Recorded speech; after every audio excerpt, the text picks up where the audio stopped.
à la Russie. Justement, on se demandera si c'est la bonne chose à faire de répondre. Merci beaucoup, Bastien Auger. Merci à Eric Josset qui est avec vous. On est en direct avec le général Paloméros. Bonjour et merci beaucoup d'être avec nous. Vous êtes ancien commandeur suprême de l'OTAN. Première question pour nos téléspectateurs. On a vu rapidement le colonel Vernet, qui est porte-parole de l'état-major des armées, préciser que cet avion français engagé dans l'OTAN a été illuminé par un radar. Juste pour faire un point de pédagogie, de quoi parle-t-on et pourquoi est-ce pris à ce point au sérieux ? Bien, c'est en fait la première étape d'un lancement éventuel d'un missile, mettons, de défense aérienne. Si vous voulez lancer un missile qui soit extrêmement précis et guidé jusqu'au bout de sa trajectoire, donc vous avez besoin effectivement d'un radar qui s'appelle un radar de tir. Donc, je pense que c'est cela dont il s'agit. Parce qu'évidemment, en amont de tout ça, vous avez des grands radars de veille, mais ceux-là, ils fonctionnent en permanence. Donc, ce qui est grave, en l'occurrence, c'est que d'une manière ou d'une autre, les Russes laissent, d'une manière volontaire, laissent planer un doute sur le fait que cet avion serait pris à partie. Et ça, c'est interdit, effectivement, par un certain nombre de conventions dans les eaux internationales. Donc, mais ce n'est pas étonnant, parce que primo, l'Adriatique est plus que jamais un enjeu stratégique. On sait que les Russes ont d'ailleurs une enclave à Kaliningrad. Et deuxièmement, ça fait partie effectivement de cette espèce de dissuasion classique. On n'est pas dans la guerre hybride, là, c'est vraiment, on est dans la guerre froide, disons. Et c'est une manifestation supplémentaire du fait que dorénavant, il faudra retrouver ses réflexes de guerre froide sans perdre son sang-froid, mais en prenant toutes les mesures pour protéger en particulier les avions, les bâtiments de la marine. Il se trouve que l'avion en question, c'est un Atlantique 2, très clairement. Il est extrêmement bien équipé, bien protégé, et donc il est parfaitement adapté, si vous voulez, à sa mission de surveillance des voies de navigation, et en l'occurrence de l'Adriatique, et qu'il a tous les moyens de se protéger. S'il faut, les armées de l'air pourront mettre des escortes en place si l'OTAN le juge nécessaire. Général, on a bien entendu l'essentiel de votre message, c'est de nous dire qu'on n'est plus seulement dans la guerre hybride, on est donc dans un acte de guerre froide. Mais pour bien comprendre jusqu'au bout, quel est le message ? Je vais être très direct. Est-ce que c'est dégagé, ok, mais on peut vous descendre où on veut et quand on veut. Ça, on le sait, c'est même le fondamentaux de la guerre froide. Ce sont les fondamentaux de la guerre froide, c'est que on sait que l'adversaire a les moyens de faire mal à un moment ou à un autre, mais il s'en abstient parce qu'il sait que ça déclencherait toute une chaîne de conséquences qui serait dommageable pour lui. On a vécu comme ça pendant toute la guerre froide, et il y a eu évidemment ce genre d'incident, à certainement pas prendre à la légère, mais c'est caractéristique de cette période, avec en plus un enjeu de souveraineté sur les espaces communs. Et là, en l'occurrence, la mer Baltique, on pourrait parler de l'autre côté de la mer Noire, tous les espaces communs vont être, on pourra parler sans doute à l'avenir, il faut s'y préparer, de la Méditerranée, ils vont être comme ça testés par les Russes qui veulent mettre la pression en quelque sorte. C'est pas forcément un bon calcul, mais c'est le leur, ça a été le leur pendant la guerre froide. On a su faire front.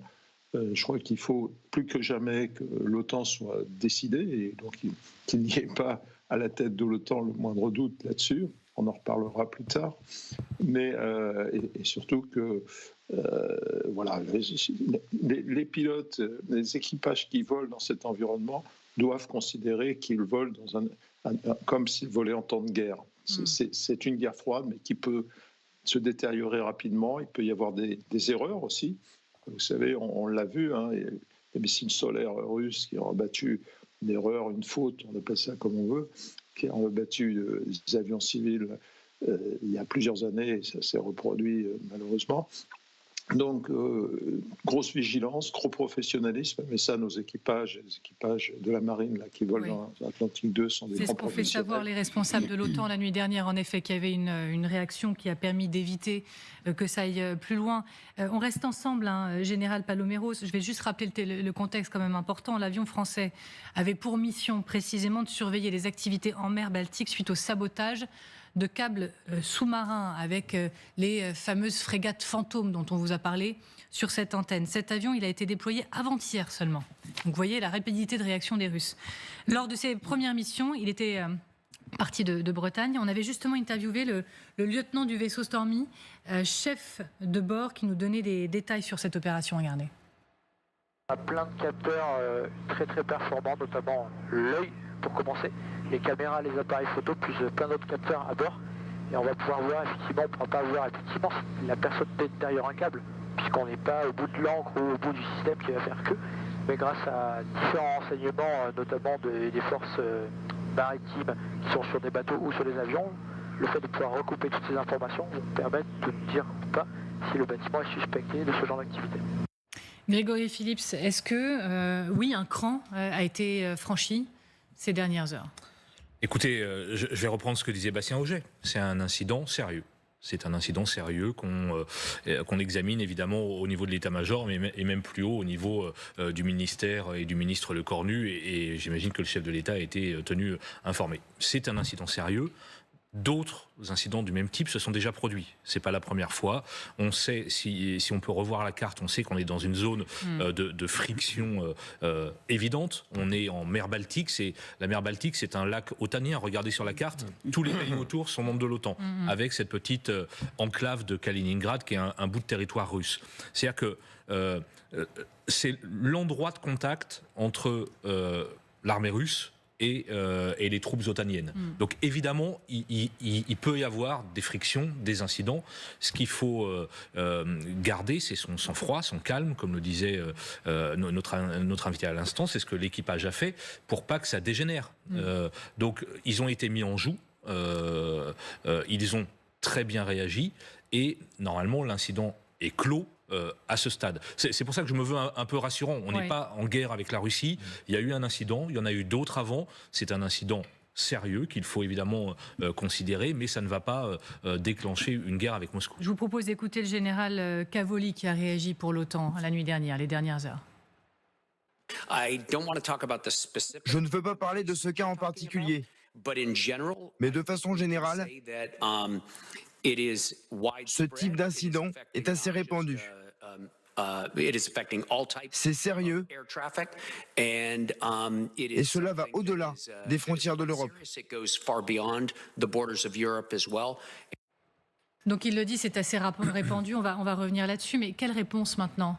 Est-ce que justement, il faut dédramatiser au maximum, surtout ne pas répondre même, puisque ce que chercheraient les Russes, c'est de nous emmener dans l'escalade, Guillaume Roquette? Je pense que déjà, une première réponse a été de rendre public ce qui s'est passé. C'est intéressant ce qu'on vient d'entendre là. Le général Cavoli, c'est le grand patron, hein, c'est le chef de l'OTAN en Europe, c'est toujours un général américain, et il dit, c'est assez répandu.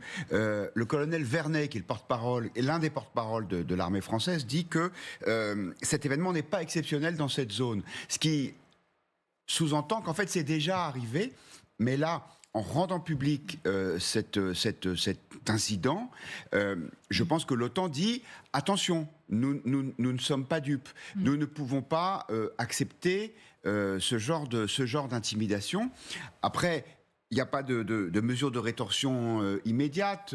Elles sont difficiles à avoir, mais si vous rapprochez cet événement de la façon dont le cargo russe suspecté d'avoir coupé le câble qui relie la Finlande à l'Estonie et qui passe par la mer Baltique, qui a été arraisonné par les Finlandais, je pense qu'il y a un certain nombre de messages là qui sont envoyés aux Russes en disant « Faites attention, n'allez pas trop loin ». Général Paloméros, l'OTAN, ça vous concerne, ça vous concerne bien évidemment en tant qu'ancien commandeur suprême.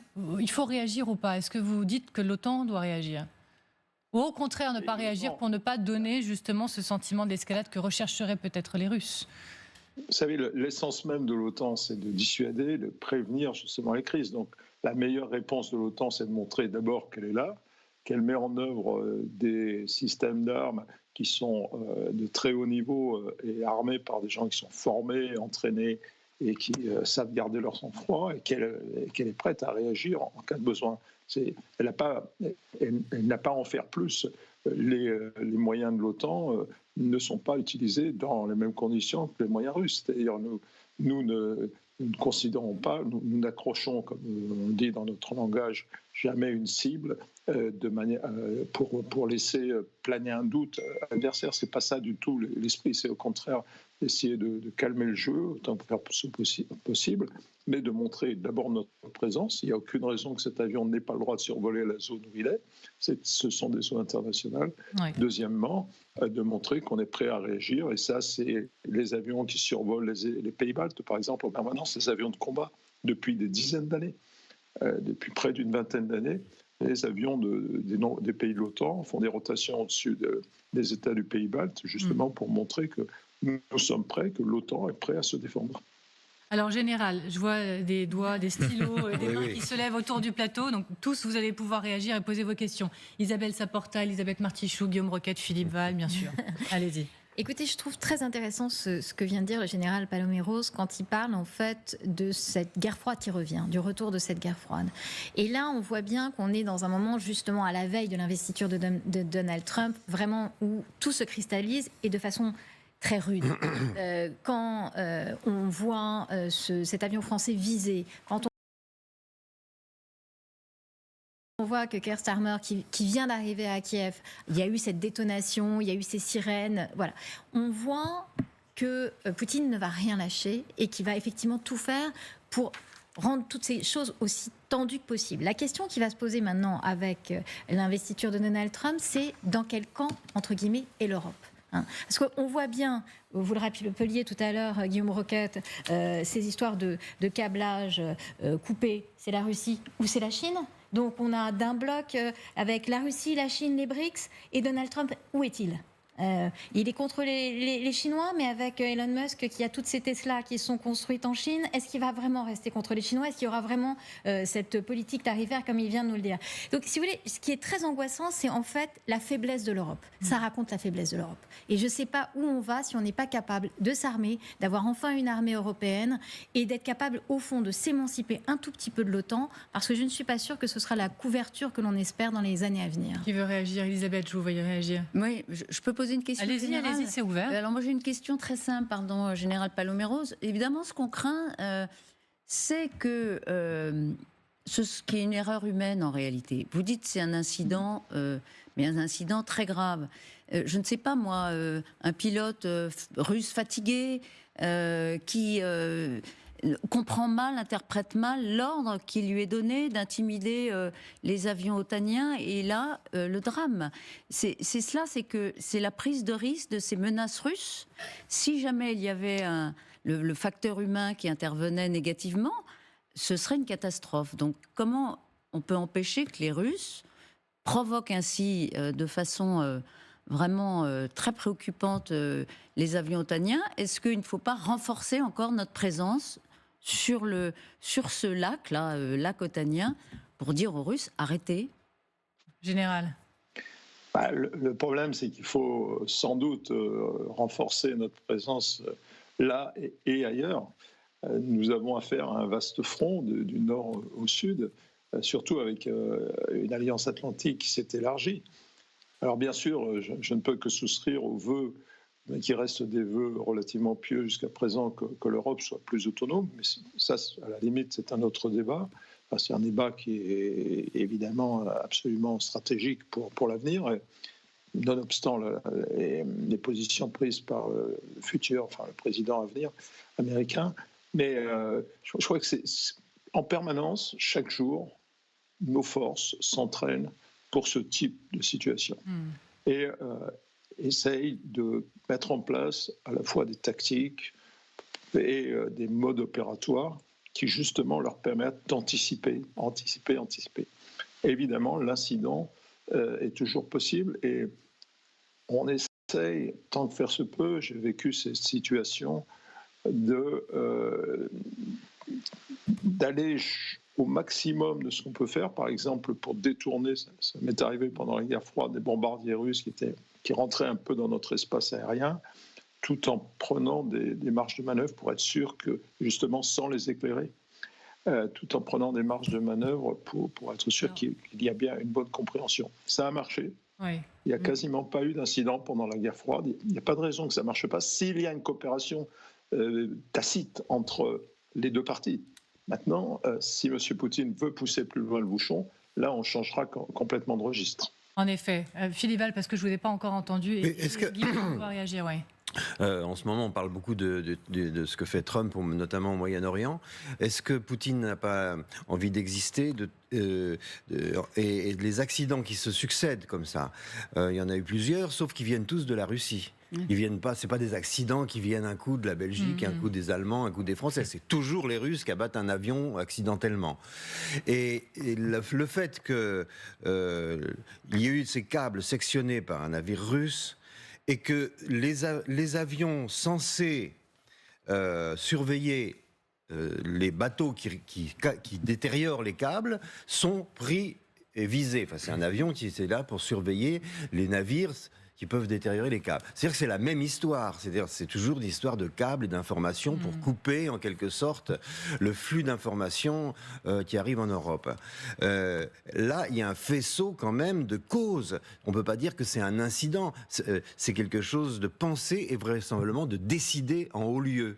Grégory. Et arrêter à temps pour effectivement... Et arrêter à temps. Voilà. Pour ne pas que ça dégénère et que ça entraîne enfin, tout ce qu'on connaît par cœur, l'article 5 du traité de l'OTAN, etc. C'est décidé en haut lieu et orchestré en haut lieu. Oui, sans doute. Et puis, effectivement, il y a juste une histoire de gradation. Et la gradation, encore une fois, je ne veux pas minimiser ce qui s'est passé, mais du côté de l'état-major, on nous dit, voilà, c'est des incidents qui arrivent, c'est notable, on les prend au sérieux, mais évidemment, ça ne déclenche pas la guerre. Juste pour rebondir sur ce que disait Elisabeth, ce qu'on peut redouter, c'est l'accident. Souvenez-vous, quelques mois après le début de la guerre en Ukraine, un missile russe était tombé côté polonais, une nuit de novembre. Et on s'était tous dit, ça y est, un missile russe qui tombe en Pologne. Dans un pays de l'OTAN. Dans un pays de l'OTAN, article 5, c'est la Troisième Guerre mondiale. Voilà, ça n'était pas arrivé heureusement. Ce qu'il faut redouter, c'est l'accident terrible qui pourrait provoquer une réaction. Pour l'instant, on n'en est pas là. Guillaume Roquette. Oui, moi j'avais une question pour le général Paloméros, s'il est toujours avec nous. Ah, mais bien sûr. Avant d'être un général, vous êtes un aviateur, un pilote de chasse même. Est-ce que vous, ça vous est déjà arrivé de vous faire cibler comme ça par un avion d'un adversaire potentiel? Et concrètement, comment est-ce qu'on réagit? Est-ce qu'on change sa trajectoire? Est-ce qu'on fait comprendre à l'émetteur de cette illumination, comme on dit, qu'on n'est pas dupe? Comment on fait? Oui, il y a tout un principe de réaction pour montrer qu'on n'est pas évidemment d'accord. Donc on essaye. Ça n'avait pas arrivé directement parce que moi je chassais plutôt les bombardiers qui étaient dans la défense aérienne, donc on repoussait les bombardiers. Mais effectivement, il est arrivé que ces bombardiers, nous voyant nous rapprocher, éclairent effectivement l'un ou l'autre des membres de la patrouille. À ce moment-là, on s'écarte, on bat des ailes, on montre qu'on n'a pas d'intention hostile et tout s'est très bien passé. On n'a jamais eu de problème avec ça. On bat des ailes. Le problème, c'est oui, pour montrer qu'on est là et qu'on a des intentions, qu'on n'a pas des intentions hostiles. Sinon, on aurait déjà tiré un missile. Et donc, c'est tacite, mais il faut que ça soit un jeu qui soit joué, entre guillemets, qui peut être mortel quand même, qui soit joué par les deux parties.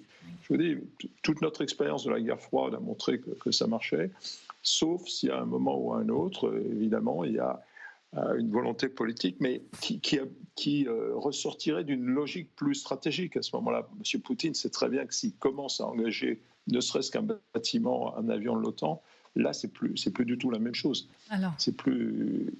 Général, pardonnez-moi, il est l'heure pour moi de lancer notre très célèbre désormais boîte à archives. C'était il y a un an, Sébastien Lecornu révélait que les Russes avaient menacé d'abattre des avions français en mer Noire. Allez, la boîte à archives.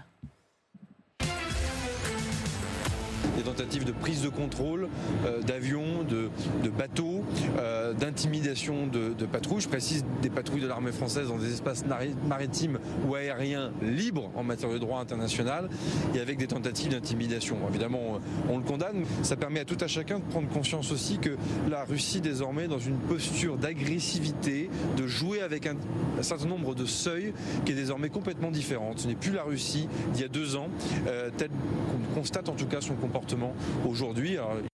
Question pour Grégory Phillips et Général Paloméros, bien évidemment. Est-ce que la France, parce que là c'est un avion de la France engagé dans le cadre de l'OTAN, on parle de l'OTAN visée, mais est-ce que la France particulièrement est visée? Est-ce que c'est l'histoire dans l'histoire? Sachant que, voilà, quand on regarde dans le rétro, on s'est senti un tout petit peu ciblé tout de même. Oui, il y a une hostilité assez franche de Moscou à l'égard de Paris, pour employer un euphémisme.